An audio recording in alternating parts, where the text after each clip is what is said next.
عيبان لحم قوريا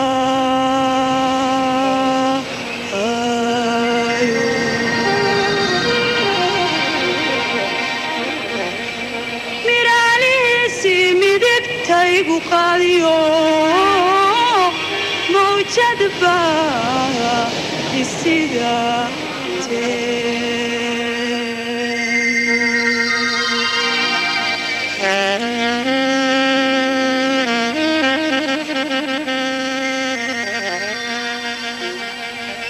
muqdisho oo wajiga ku haysa badweynta Hindiya waa magaalo aad qadiim u ah magaceedana waxa la yaqaanay waqtigii faraacinta Masar 6 ama 7 qarni ka hor magaalada Muqdisho waxa lagu dhisay masaajidyo iyo minaarado aad u qurux badan kaasoo ka haray raadkii taariikh yeelashadii Carabta iyo kuwii Bershiya Muqdisho ma jirto magaalo u eg oo Afrikada madow ah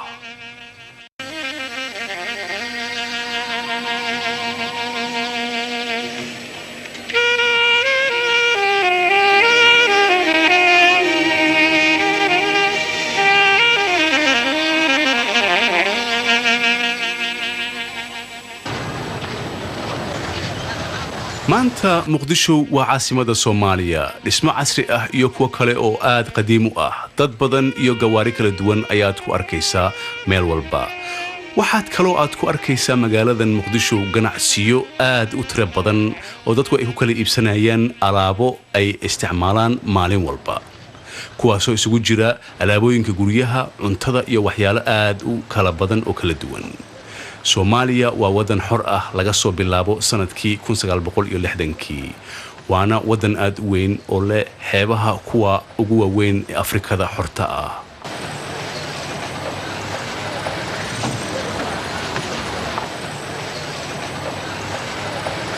iyadoo lagu qiyaaso wadanka Soomaaliya inay ku nool yihiin 1980kii oo waqtigan ah dad u dhigma ilaa iyo ama ku dhow ilaa iyo 3 milyan oo qofood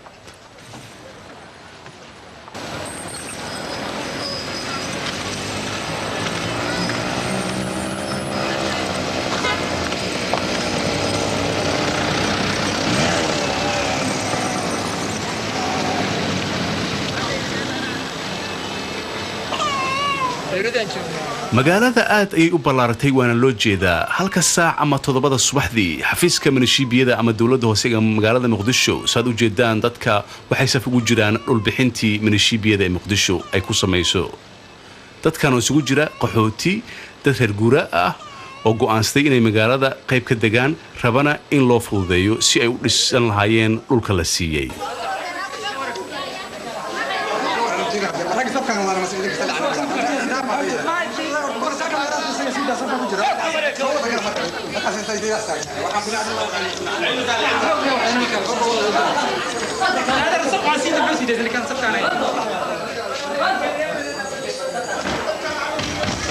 xafiiska gudihiisa waxa fadhiya shaqaalaha dawladda hoose ama milishiibiyada iyagoo ka wada hadlaya si ay u dhulka Soomaaliya ku yaala waxa iska leh dawladda bil kasta lootooyinka la qaybiyo waxa la kala siiyaa qof walba oo dhul la'aan ay hayso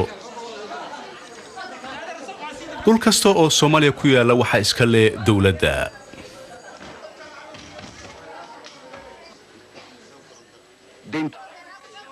dhulka dhibisiisa waxa ku shaqale geometriga dawladda hoose ee la yiraahdo Cabdulqaadir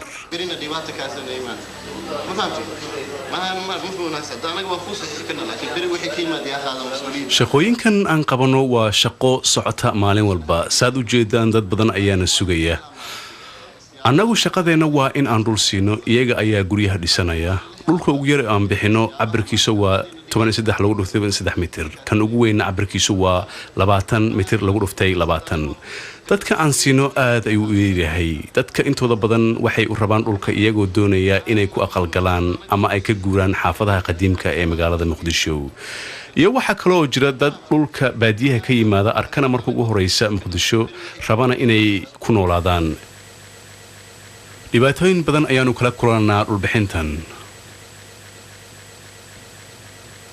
dhibaatooyinka aan la kulano dhulbixista waxa kamid ah sida aad u jeedaan islaantan hor fadhisa waxay ka soo guurtay baadiyaha waxayna leedahay waxaan doonayaa in la isiyo dhul aan ku dhisto guriyo dhulkaas oo ah meesha aniga aan doonay in laga siiyo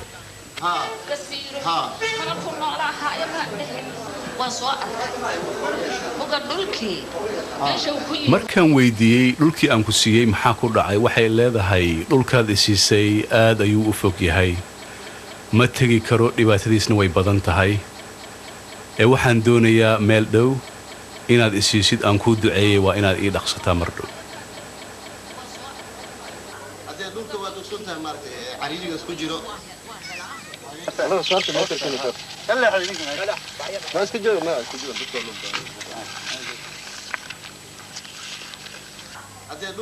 sidaad u jeedaan waxaa bilowday dhulbixintii iyadoo geometriga dowladda hoose ee muqdisho uu cabirayo dhulkii la siin lahaa dadweynaha sharciga dowladda hoose ee muqdisho wuxuu qorayaa haddii dhul lagu siiyo waa inaad guri ka dhisataa markiiba alaabna aad keensataa si aa ugu noolaatid dhulkaas dhulka aad ayuu oomano u yahay iyadoo sida biyo loo heli lahaana aad iyo aad u dhib badan tahay meelaha qaarkood ee ka tirsan magaalada tan muqdisho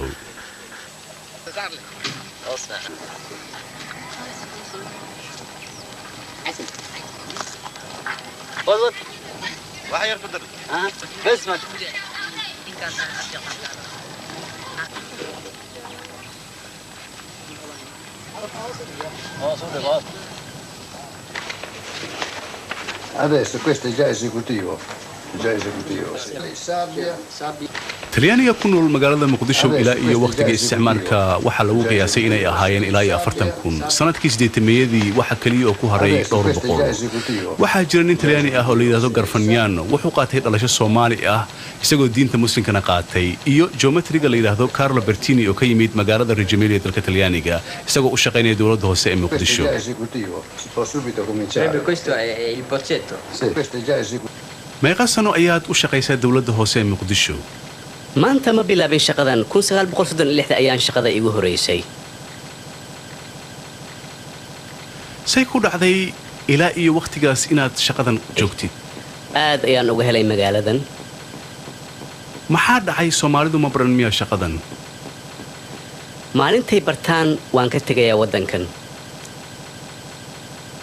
say ku imaatay magaalada Muqdisho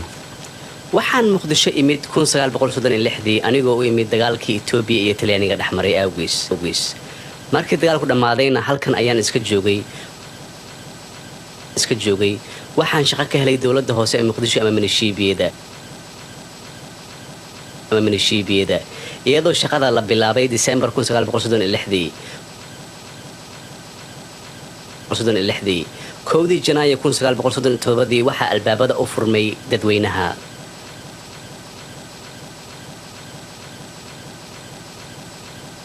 magaalada ma aragtay siday u fiday magaaladan aad ayay u fiday iyagoo ay ka hor yimaadeen dhibaatooyin aad u fara badan kuwaasoo ay ka mid yihiin deegaanka bulshada jidadka iyo kan ugu weyn oo ah dhaqaalaha magaaladan Muqdisho oo ah magaalo dhalatay lacag la'aan dad wax bartay oo Soomaali ah ayaa inta badan dibadaha ka yimaada waxayna yiraahdaan lacagaha wadamada Yurub lagu dhiso xataa wax u dhigma ma jiraan halkan wadankan petrol ma leh laakiin waxa la rajaynayaa mar dhow in Soomaaliya petrol laga helo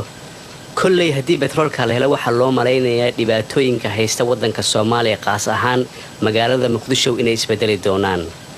waxa dhacda mararka qaarkood in xataa aan la helin gawaaridii ama baabuurtii ay isticmaali lahaayeen dowladda hoose ee Muqdisho sida loogu soo cabiro dhulka la siinayo dadweynaha Soomaaliyeed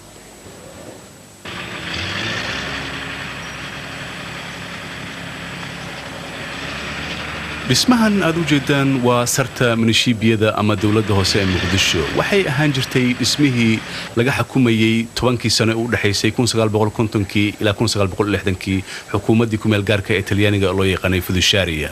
kaasoo xukumayay ilaa iyo Soomaaliya ka hesho xornimada 1960kii xafiiskan weyn ee dhismihiisa waxaa hadda fadhiya duqa magaalada Muqdisho Yusuf Ibrahim Abu Ras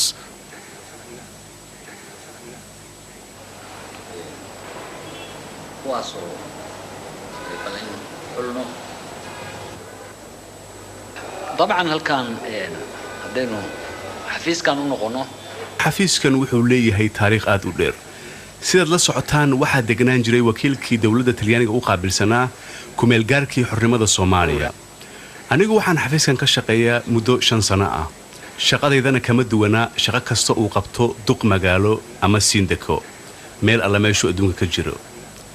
sidaan la socono muqdisho waxay la kortay iyadoo aysan jirin wax plan ama ku talagal ah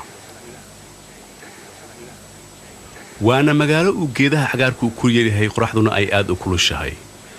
markuu kacaanka dhashay waxaa gacanta ku dhignay magaalo ay dhibaatooyinkeeda aad u fara badan yihiin kuwaasoo ay ka mid yihiin in qof walba uu ka dhisto guri meeshuu doonayo wadooyinku oo aan u fiicnayn korontada oo aad u yarayd magaalada waxa ugu daran waxay ahayd dhibaatooyinka guri la'aanta taasoo ka timid markii dagaalkii ogaadeynaya uu dhammaaday waxaana soo xog saaray dad badan oo qaxooti ah oo magaalada ku soo batay iyo dad badan oo ka soo guuray baadiyaha si ay ugu noolaadaan muqdisho iyadoo ay taasi jirto qoys kastoo Soomaaliya wuxuu xaq u leeyahay in guri iyo meel ku noolaado la siiyo marka dhalanaysa ha ku dhalato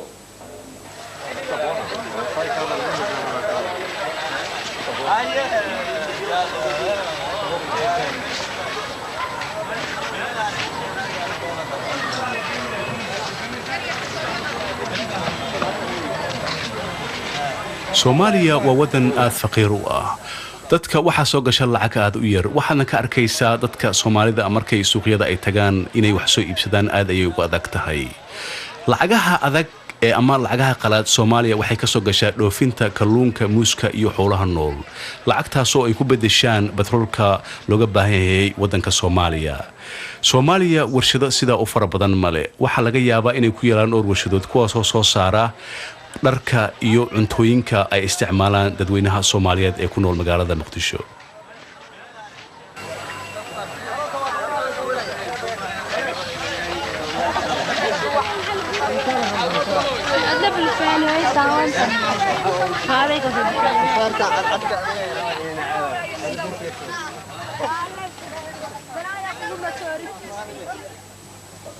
ninkan waxa la yiraahdaa Ibrahim wuxuu ahaan jiray nin reer miyi ah wuxuu yimid magaalada Muqdisho muddo haatan laga joogo 15 sano wuxuuna go'aansaday inuu noqdo nin kalluumaysato ah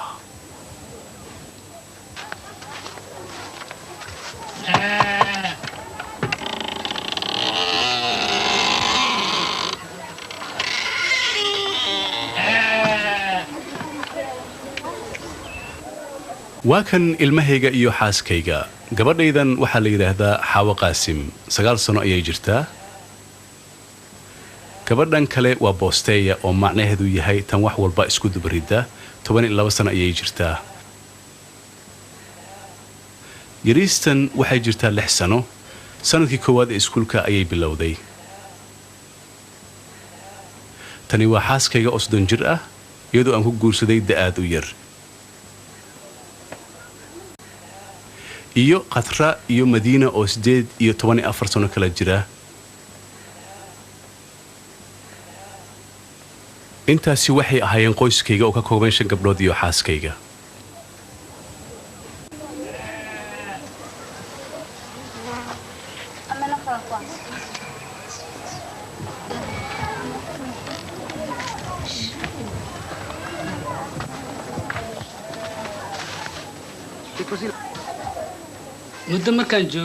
muddo markaan joogay magaalada Muqdisho ayaa dawladda hoose waxay siisay dhul guri aan ka dhisto taasoo u qasabtay inaan bedelo nolosheedii hore ee reer miyiga ahaa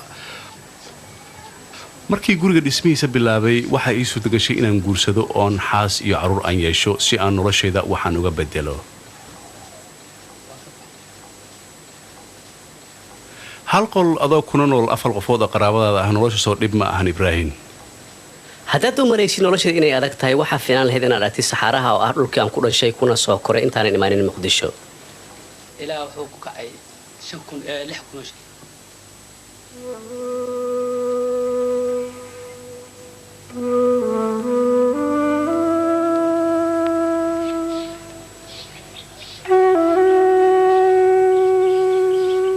saxarahan oo ah meeshuu Ibrahim ku dhashay ayaa waxay tahay meel aad u kulul oo ka mid ah dhulka wadanka Soomaaliya dad badan oo Soomaali ah oo ilaa iyo 2 milyan oo qofood gaareeya ayaa sidan u nool oo ah nolol reer miyiga ah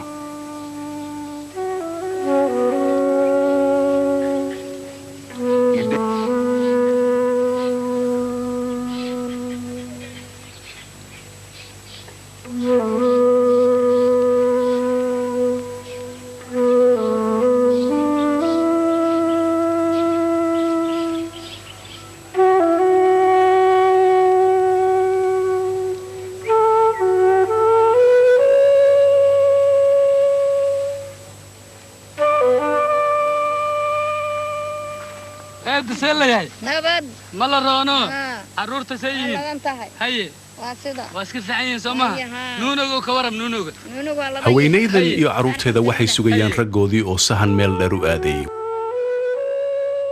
waxay leedahay waxay ku maqan yihiin meel roob lagu sheegay oo dheer dadka reer miyiga ah waxay leeyihiin dad ku takhasusay inay soo baadi goobaan dhulka daaqa leh ee roobka uu ka da'ay kaasoo loo yaqaano sahan noloshan aad iyo aad ayaan u aqaanaa waayo muddo haatan laga joogo 15 sano waxaan ku noolaan jiray noloshan reer miyignimada ah marka waan aqaanaa sida sahanka loo aado iyo meelaha roobku ay ka da'een si aan u geysano xoola daajintiisa waddanka reer guuray waay هاي ماشي في عم بين لتقو ماشي أبارتها هدلالكم ماشي كيف عن إن لو جورو أيا كيف عن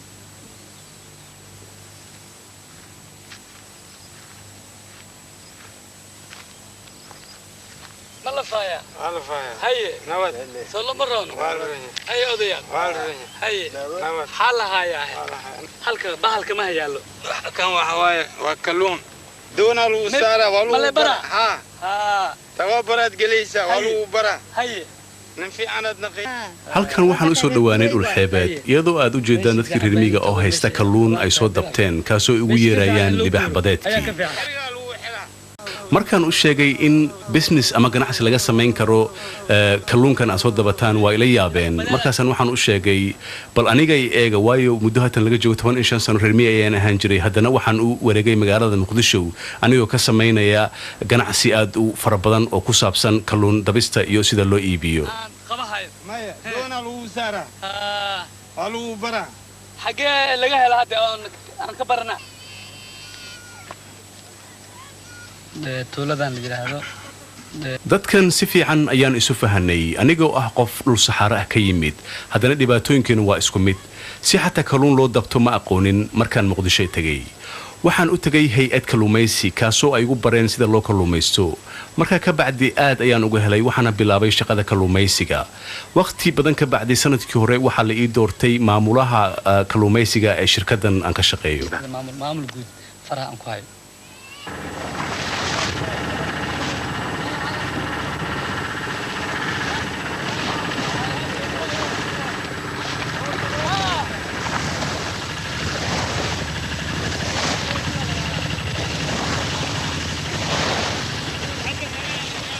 badda Soomaaliya waa badaha adduunka ugu kalluun badan uguna nadiifsan dhowr sano dawladdu waxay isku daysay inay dadka reer miyiga ah tababaro siiso dooman ay u iibiso si ay u bartaan sida loo kalluumaysto taasoo ay noqotay in dad badan oo ka soo guuray dhulka reer miyiga ah ay ka qayb qaataan tababaro ay sameeyeen dawladda Soomaaliya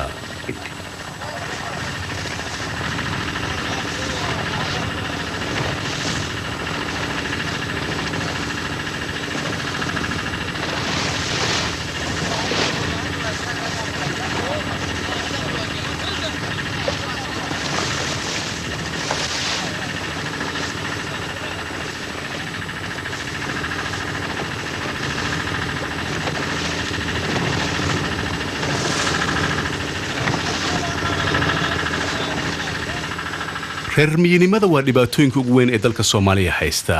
halkanka ay dawladdu wado weli uma hirgelin sidii la doonayay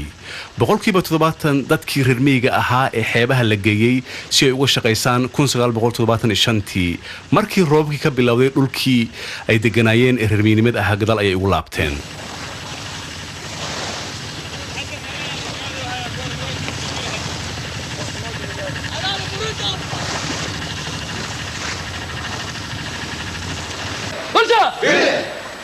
جاليال شركة عادة هاي halkaas ayuu noogu egyahay kalluun meesha sanad kawaala leeda meeraha kaymaha iyo xoolaha koonta ku shaqeeya kalluumaysatada waxay ku heesayaan heesihii lagu yaqaanay caanka ah iyagoo aad uga hadlaya shirkadda kalluumaysiga ee Kulmis oo ku heesaya wax soo saarkeena ayaanu badinaynaa kalluunka ayaanu badinaynaa iyo wadanka waxtarkiisa ayaanu badinaynaa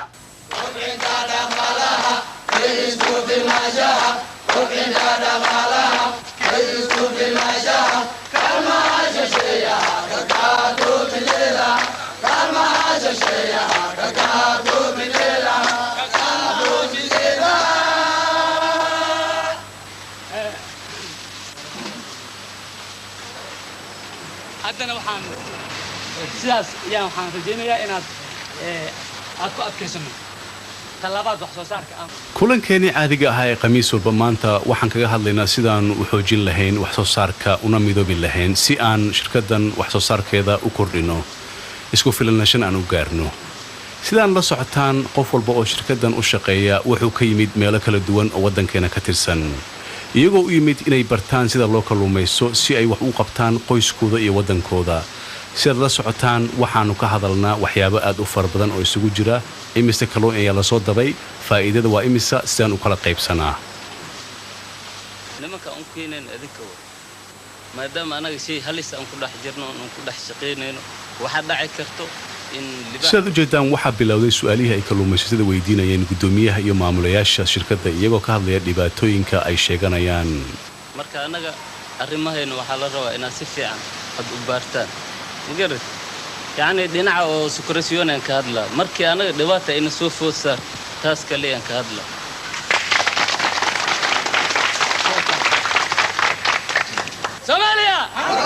Soomaaliya khaasatan iskaashatada kalluunka xamardan kulmis ha guulaysan ha waarto ha joogto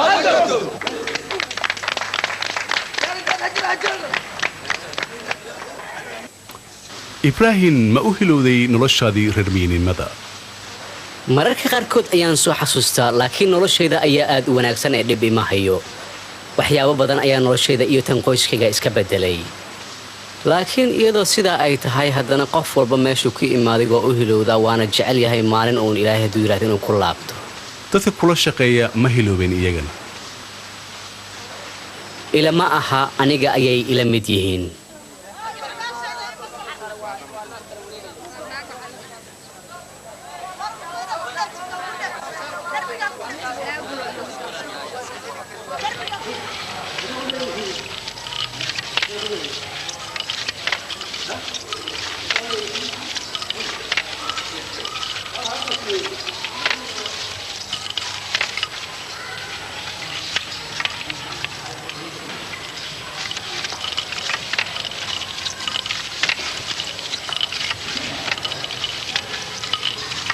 anigoo jaamac abees la yiraaho abees munye oo la yiraaho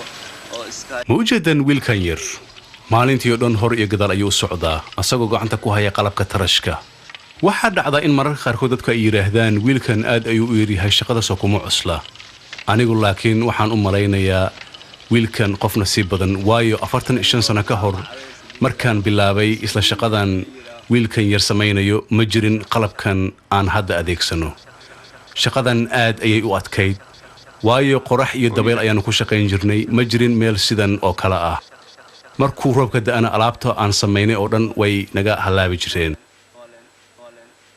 waxaan samaynaa dharka aliindiga ah oo waddankeena Soomaaliya aad looga isticmaalo kacaanka ka hor shaqadeena aad ayay u cusleed isla meelna kama shaqaynin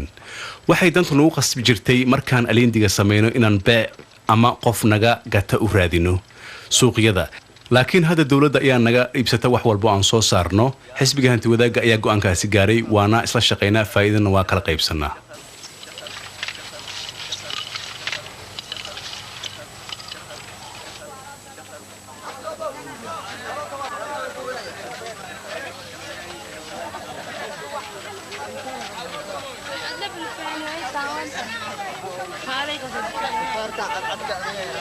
dhismahan u ah xarunta xisbiga ee xaafadda Boondere waxay ka mid tahay 16 xaafadood ay ka tirsan tahay magaaladan Muqdisho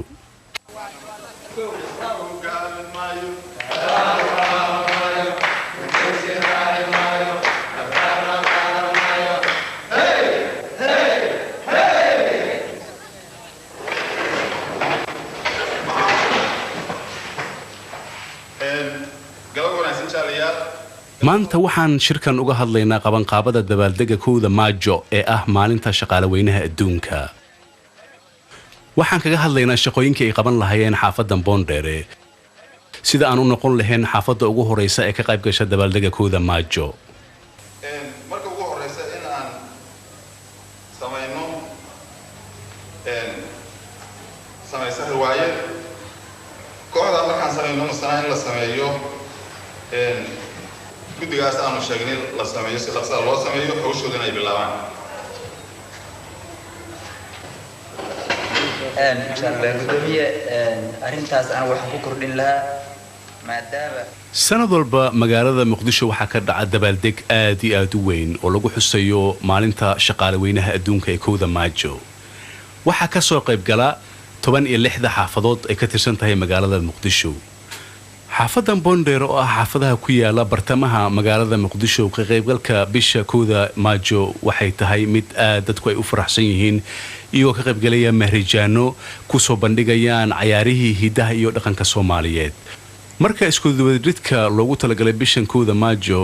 waxay bilaabataa waqti aad u dheer iyadoo ay qaadato hal maalin kaliya si qof walba uga qayb galo mahrijaankan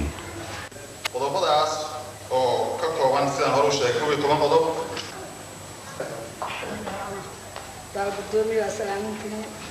marka ay shirarkan dhacayaan waxyaalaha cajiibka ah ee lagu arko waxaa ka mid ah inay ka qayb galaan haween oo ka dhiibanaya fikradahooda si ay u sheegaan waxyaalaha loo baahan yahay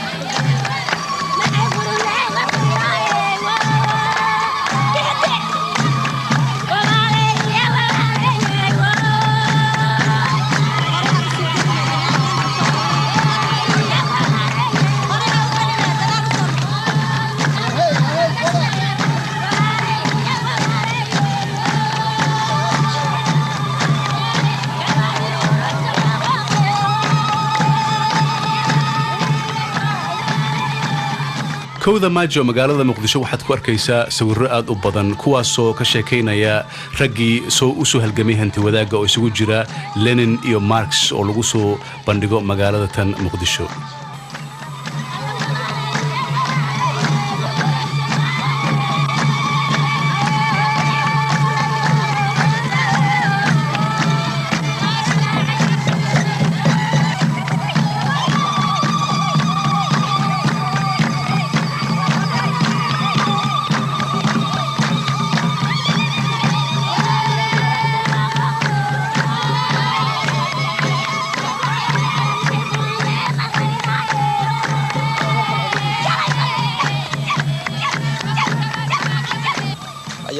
ciyaarahan waa kuwa hidaha iyo dhaqanka Soomaaliya oo soo jiray waqti aad u dheer welina aan lumin taasoo uu xisbiga hanti wadaaga kaxanka Soomaaliyeed uu aad ugu dhiirigeliyay waxay muujinayaan farxadda ummadda Soomaaliyeed iyagoo ilowsinaya waqtigii dheeraa ee gumaysiga ay ku jireen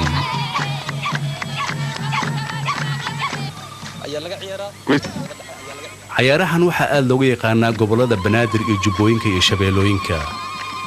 nimankan dadka ku ciyaaraya waxa aad ugu faraxsan oo daawanaya caruur aad u far badan oo ka timaaday xaafadda Boondheer ee magaalada Muqdisho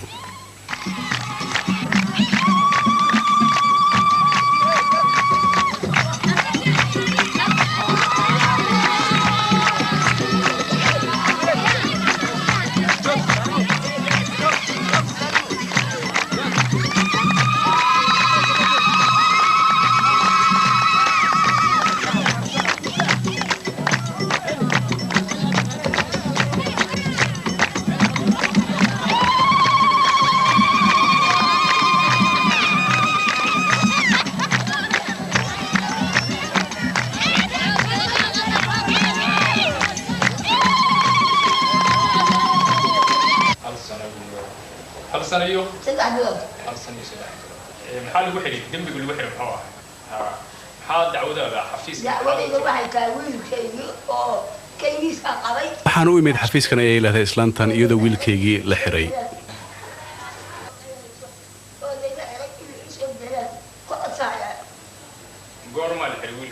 sababta loo xiray maxay tahay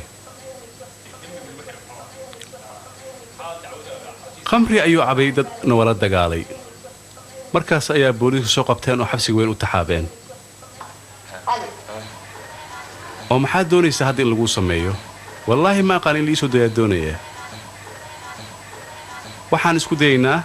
inaan la hadalno ragga madaxda ka ah xafiiskan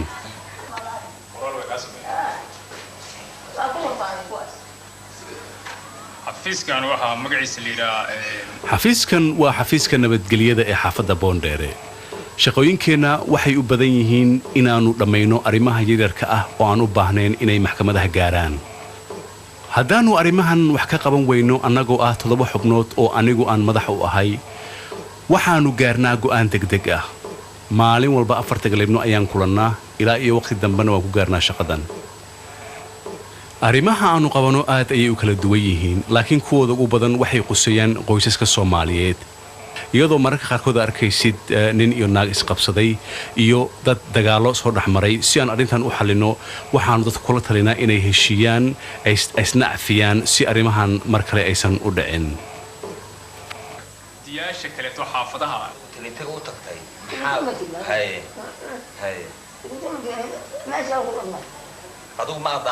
islaantan waxaa loo sheegay si loo soo daayo inankeeda inay ballanqaado inuusan mar dambe qamrigu caday uusan ku laabanin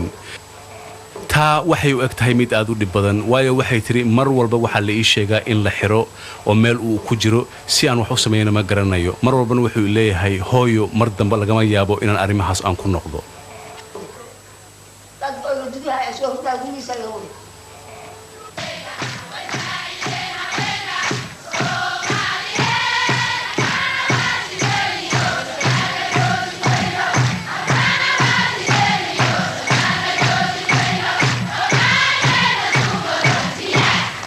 dadkan waxay ku heesayaan Soomaaliya gadaal u laaban mayso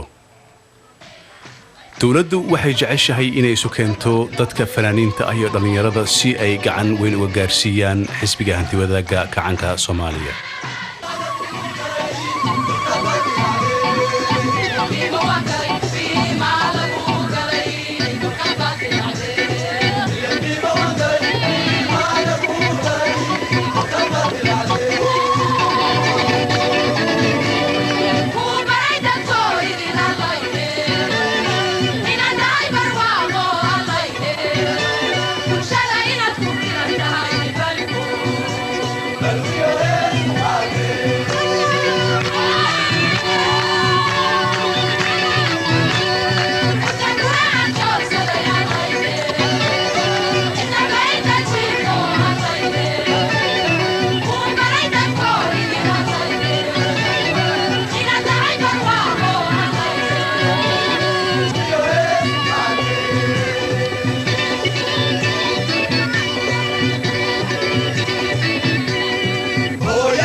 dabaldegan wuxuu ku dhamaadaa tribuunka iyadoo fadhiyo madaxweynaha Soomaaliya Siyaad Barre isagoo siinaya bilad kala duwan kuna dhajinaya calaamada kala duwan ee shaqaalaha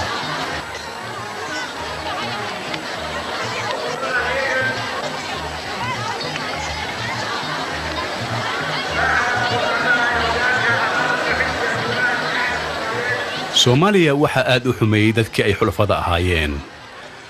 Mareykanka waxay yimaadeen markii xornimada ay Soomaaliya qaadatay waxayna ka tageen markii kacanku u dhashay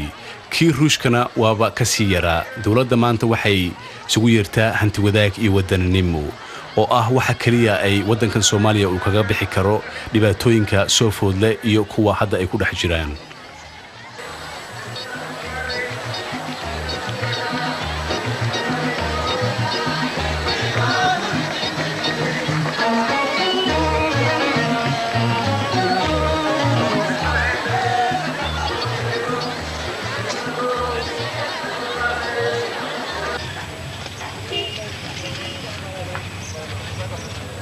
muqdisho waxa ka buuxata beelooyin ay ku qoran yihiin propaganda sheegaya waxyaalaha xisbiga iyo kacaanka uu qabtay iyo dhibaatooyinka uu gumaysiga wadanka u keenay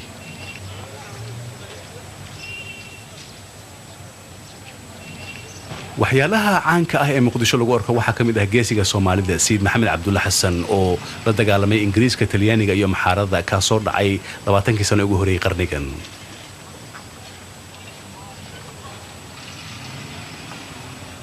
waxaa kaloo jira talada dhagax tuur kaasoo muujinaysa in ninka Soomaaliga ah uu kula dagaalami karo cadow kastoo adduunka ah isagoo dhagax kaliya gacantiisa ku haysta.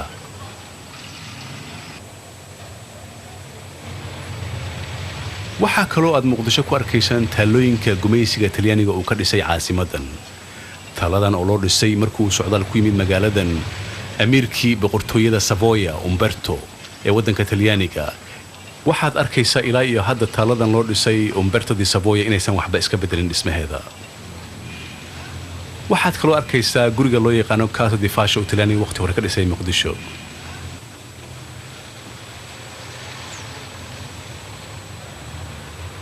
iyo waxaad arkaysaa kaniisada weyn ee Katoliga ah ama Katoolikada ay ka dhisan bartamaha magaalada Muqdisho.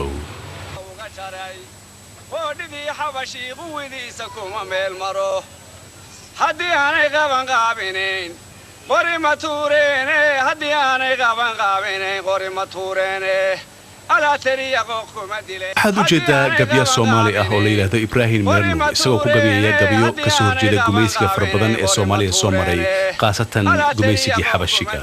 haddii aanay qaban qaabinayn qori iyo dagaal qowda ma hayeene ardi sababa kuma soo qubeen ku baqoodun وانا قانعي قلبي كان كجاري ميشانيو قبض كديريدي حدا قماتو ترشو أفرتين تنقف كدي وين مكاهي قاسي يبيت كيبا وغوري تراي ميني غبتي يا فركانا قابلي ما تكتي ودنك تليانيغا ها كون سقال بقول صدق انتو ايان تغي halkee ka tagtay Roma laakiin Napoli dekrid ayaan ka degay waa markii ugu horeysay noloshayda aan markab raacay askarta iyo shaqaalaha markabka waxay nagu yiraahdeen Italy ayaa tagaynaa Mussolini ayaan soo arkaynaa safarka aad ayuu dheeraa jirabadeed ayaa igu dhacday Napoli ayaan ka soo degnay waxaana u gudubnay magaalada Roma oo aan tagnay xira askarta lagu tababaro anigoo bilaabay tababarkii dheeraa ee askarnimada aad ayuu u dhibadnaa waxyaalaha aan xasuusto waxa kamid ah in Roma ay ka kuleed Muqdisho dad badan oo dhalinyaro ah oo Muqdisho ka tagay ayaana israacnay waxay noogu yeeri jireen magaca Dubad dharkeena uu ka duwanaa kuwa askarta Talyaaniga koofiyada baalka daawuska ayaanu gashan jirnay waxa kale oo xasuusta Mussolini oo mar walba noo qodbeen jiray inagoo saf ku gali jirnay wada la yiraahdo Via del Impero dadka wadada istaagan ee Talyaaniga ahaa mar walba markayna arkaan askartan ka timid Afrika ee u dagaalamaysa dawladda Talyaaniga aad ay ugu faraxsanaayeen waxaana arkaysay iyagoo mar walba noo saxabtumaya markaanu soo marno wadooyinka ku yaala magaalada Roma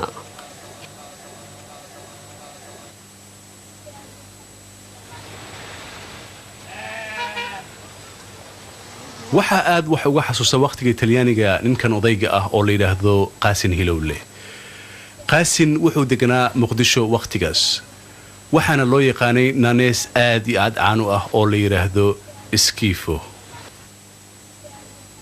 Qaasin Hilowle waa 70 jir wuxuuna dhalay fanaanada caanka ah ee Soomaaliyeed Faadimo Qaasin Hilowle Qaasin Hilowle wuxuu aad u jeclaa heesaha Talyaaniga laakiin waxa dhici jirtay mararka qaarkood inuu u bedeli jiray heesaha Talyaaniga luqadda Soomaalida waxaana dhacda inuu heesahaas ka qaadi jiray tiyaatarka weyn ee Muqdisho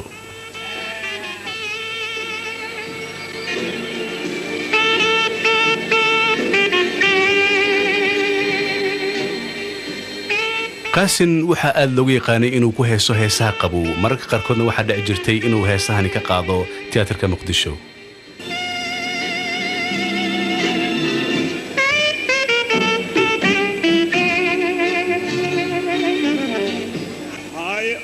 iskataka iman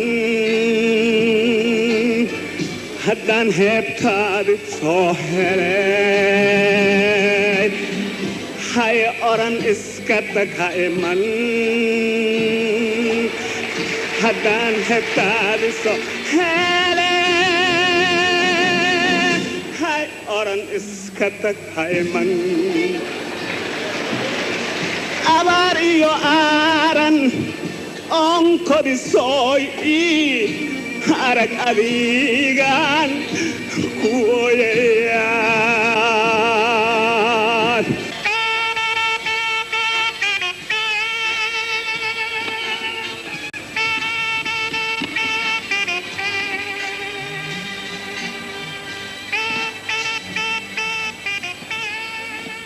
waa geesiyadii xornimada Soomaaliya wuxuu ka mid ahaa dadkii wax ka dhisay dhaqdhaqaaqyadii ugu horeeyay ee ka soo horjeeday gumaysiga madaxweynaha Soomaaliya Siyaad Barre wuxuu guddoonsiiyay bilad caalami ah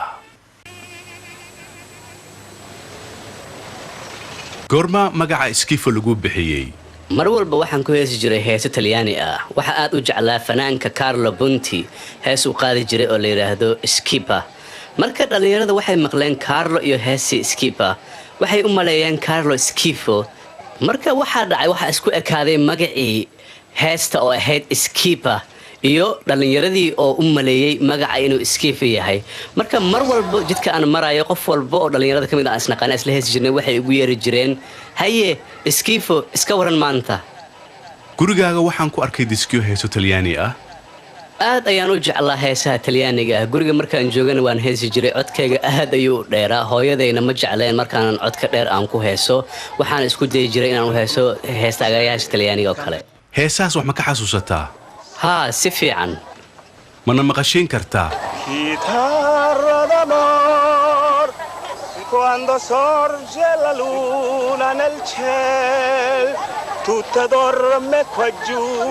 accompagnami tu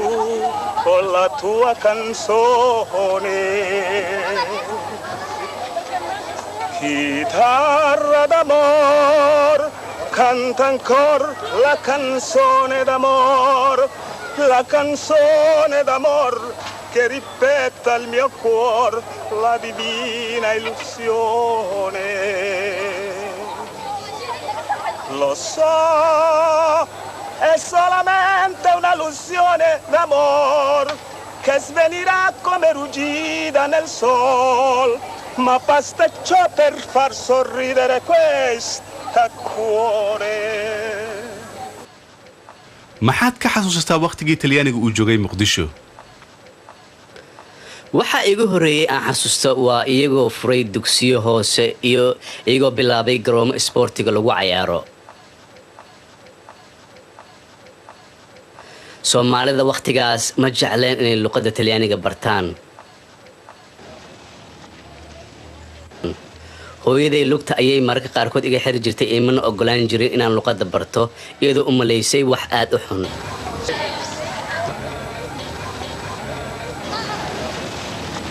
dadkana ma jecleen ilmahooda inay geeyaan meelaha wax lagu barto markii dambe dadka waxay ogaadeen in haddii aad baratid luqad ajnabi ah inay maalin uun ku anfacayso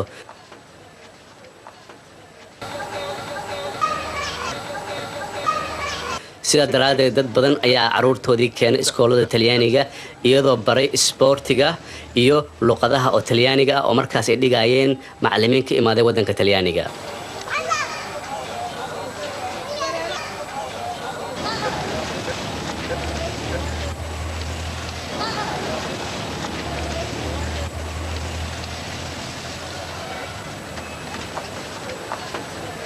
weligaa ma tagtay wadanka Talyaaniga maya sabab nasiibkayga ma noqon inaan tago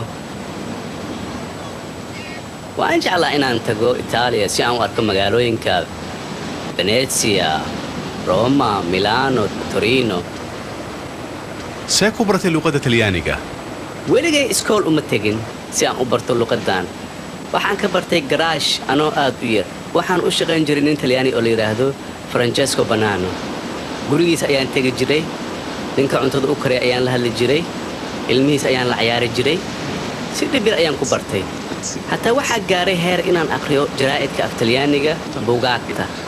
waxa kaloo la hadli jiray ardayda Soomaalida ee luqadda baranaysay anoo weydiin jiray waxay maanta soo barteen markaan weydiiyo waxay ii sheegi jireen in maanta loo soo qoray ABC-ga Talyaaniga ah markaas ayaan waxaan aqrin jiray waxyaalaha ay soo qorteen iyo anagoo wato waraaq yar ayaan ku qoran jiray waxyaalaha ay ka soo bartaan iskuulka maanta markii dambe waxaan gaaray heer ah in heesaha Talyaaniga aniga gacantayda aan ku qorto aan heeso ama u bedelo iyadoo laxanka isku mid ah luqadda Soomaaliga marka aad ay u dhib badnay sidaan u barto luqadda Talyaaniga laakiin waxaan ogaa luqad walba in la baran karo adoo xataa iskool u tagin haddii aad isku xujisid inaad barin kartid luqad kasta marka dhibkaygaba ha ahaatee laakiin waan bartay luqaddii Talyaaniga ahayd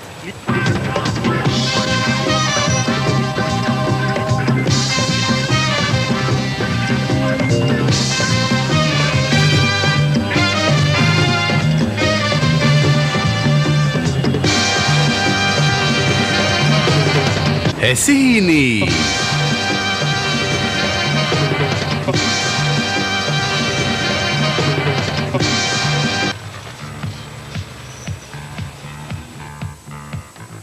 salaan wanaagsan waxaan idinka salaamayaa raadiyo muqdisho ku soo dhawaada barnaamijkeena nuska saaca ah ee luqadda talyaaniga oo ugu talagalnay dadka talyaaniga ee degan magaalada muqdisho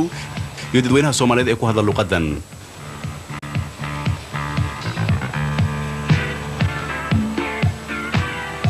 waxaan idin soo gudbinaynaa heesihii caalamiga ah oo isugu dhex jira heesaha Michele Zerillo, Napolitano, Michael Jackson, Abba iyo ugu dambeystii Supertramp.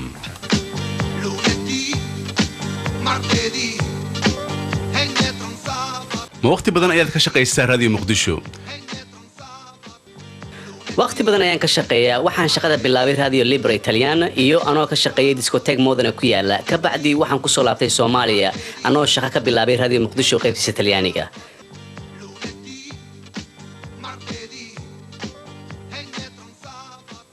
meeqa saac ayaa soo daysaan barnaamijkan nus saac kale ayaan soo daynaa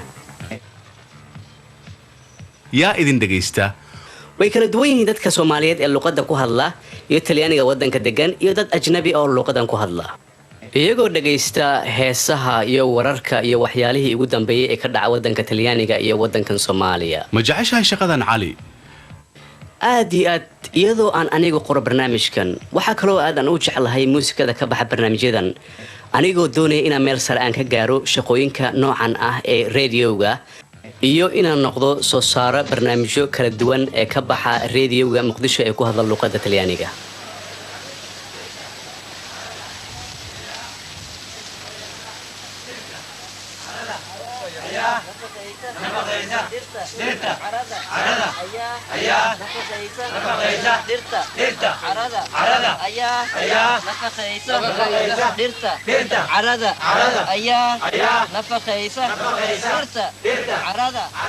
tuulow dhow magaalada muqdisho waxa ka furan dugsi wax lagu barto muddo 7 sano dawladda Soomaaliya waxay bilowday ololaha waxbarashada 1975 iskuulada iyo kuleejooyinka oo dhan ee wadanka Soomaaliya waa la xiray 25,000 arday Soomaali ah ayaa waxa loo kala diray meelo walba oo Soomaali ka mid ah si ay u faafiyaan waxbarashada luqadda Soomaalida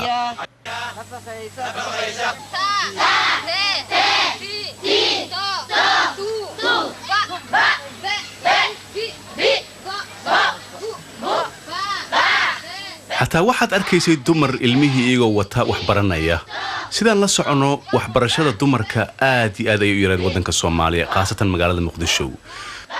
waqtiga hadda laga joogo 10 sano 1970kii 6 haween kaliya ayaa ka shaqeynaya xafiisyada dawladda ee magaalada Muqdisho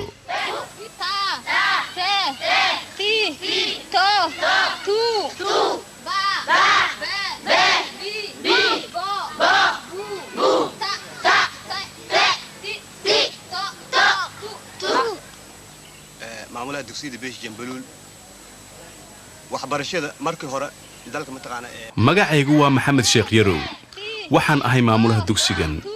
kacaanka ka hor dadka wax akhriya ama qora wadankan Soomaaliya aad ayay u yareed taasoo runtii markuu kacaanka dhashay waxyaalo badan isbedelay iyadoo aan ku adkaynay in dadka ay wax bartaan iyadoo ay dib ahayd waayo dhulkan waa dhul beeraley ah oo aan suuragal u ahayn inay dadku wax ku bartaan iyadoo dhulku aad u kala fog yahay marka waxa dhacda mararka qaarkood in dadka ay meelo badan oo aad u dheer ay ka yimaadaan iyadoo ay ku qaadato waqti aad u dheer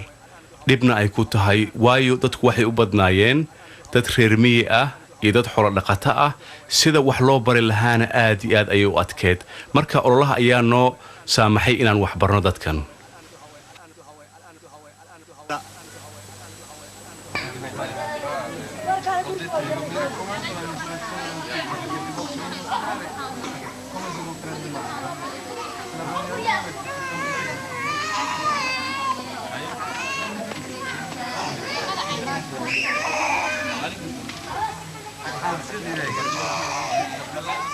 dhibaatooyinka ugu weyn Soomaaliya haysta iyadoo la og yahay inay hal madaxweyne hal calan iyo hal jamhuuriyad ay leeyihiin ay yihiin in ku dhow 2 milyan ay weli ku nool yihiin nolosha miyiga iyagoo aan haysan wax daryeel caafimaad iyo bulsho. xuduudida Soomaaliya waxaa ka socda dagaalo dadweynaha ay iska iloobeen. dawladda waxay xoogga saartay meelaha magaalooyinka ah ee dadka degan yahay, iyadoo keentay xarumo caafimaadka ee haweenka iyo carruurta. xataa caasimadda aad ayay u adagtahay in la helo meel dadka lagu daaweeyo. sanadka ugu dambeeya ee ardayda caafimaadka waxay ka shaqo galaan xaafadaha ugu faqiirsan magaalada Muqdisho, iyagoo kula talinaya dadka sida xanaanada carruurta iyo ka hortagga cudurrada iyo waxyaalaha kale ee fara badan.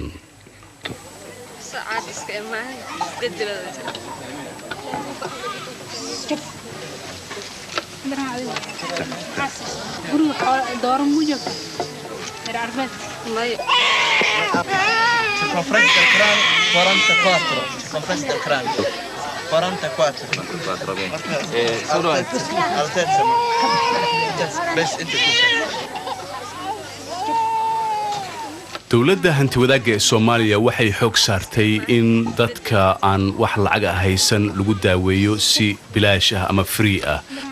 kaasoo keentay in dad badan oo ka yimaaday naaxiyaha magaalada Muqdisho ay yimaadaan si ay u helaan daawooyinkan lacag la'aanta ah si ay u daaweeyaan carruurtooda.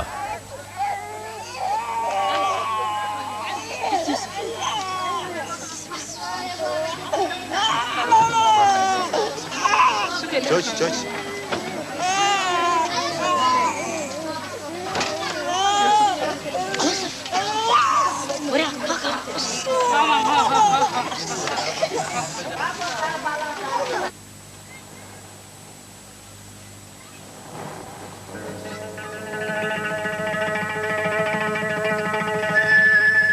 sida loo dejin lahaa reer guuraaga magaalada Muqdisho waa shaqo aad u dhib badan. dadka halkan degan dhibaatooyinka ugu weyn ay sheegtaan waxaa ka mid ah biyo la'aan, dhibaatooyin xagga bulshada oo aad u tiro badan. xataa marka cudur ku yimaado intooda badan ma aadaan isbitaalka Muqdisho, waxay u tagaan dadka ku shaqaysta daawooyinka dhaqamaha ama traditionalka.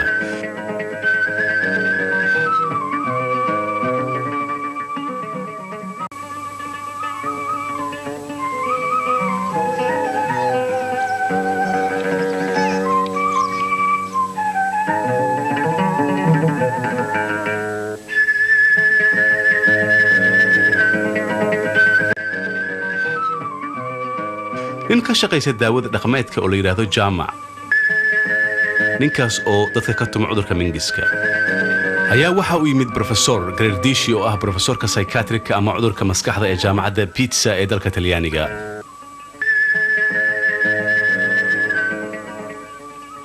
Jaamac, meeqa cudur ayaa daaweysay? cudurka jinka ee dadka madaxa ka gala. jini dadka jirkiisa ku jira? haa. maxaad ku samaysaa? waan daaweynaa. qofka ma raystaa? haa. imisa? wax badan. ma dumar baa u badan dadka daaweysaan? dumar iyo ragba. qofka maanta daaweynayna waa nin. waa gartay. ma qaali baa daaweyntaan? maya, ma badna, waa 1,000 shilin qofkiiba. waqti ma qaataa daaweyntaan? hal jini waxaa lagu saaraa 3 maalmood. hal jini 3 maalmood? haa. 1,000 shilin oo keliya? haa, iyo jini 6 maalmood lagu saaro iyo mid 9 maalmood lagu saaro. waa gartay.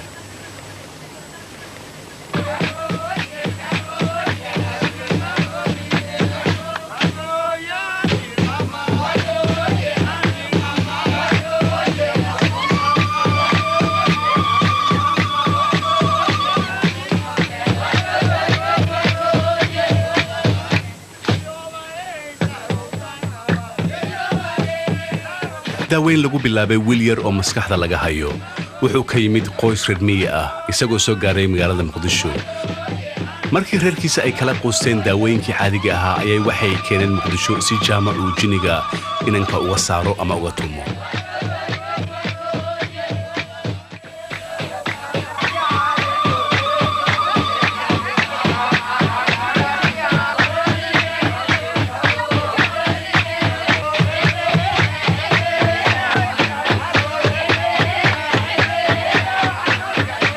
waxay aaminsan yihiin wiilkan inuu jini aad weyn ku jiro. dumarku waxay ku heysayeen inuu jinniga wiilka ka baxo iyagoo u ballanqaadaya hadiyado kala duwan sida lo geel ari iyo dahab marka jinniga laga saaro waxaa dhacda inuu jaamac u yimaado inanka kalena hadlo dhegta isagoo leh jinniyow maxaad u baahan tahay ka bax wiilkan waxaa dhacda mararka qaarkood inuu jinniga markiiba ka baxo laakiin aad bay u adag tahay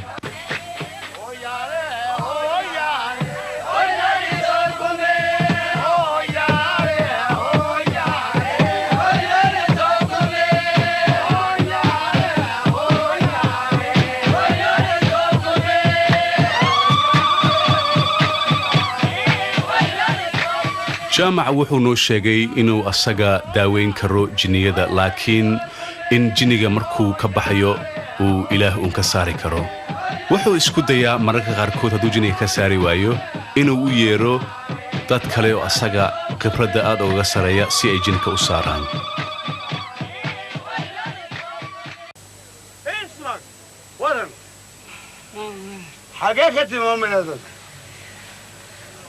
حقيقة الرعب شوفوا والله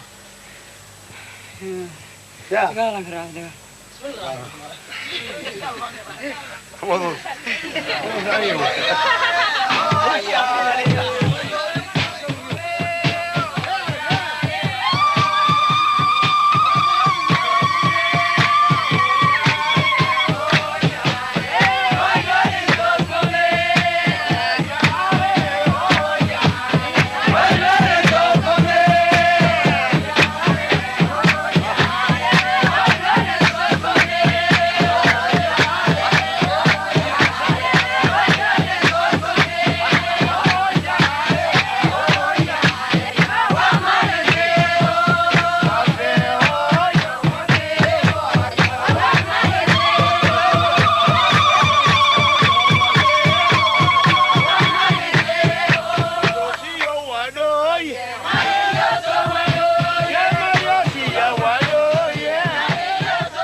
وحيسي حمديدان حسوسي عدودينا كدوغن حمر عدي عيتيدان وحيسي حمديدان حسوسي عدودينا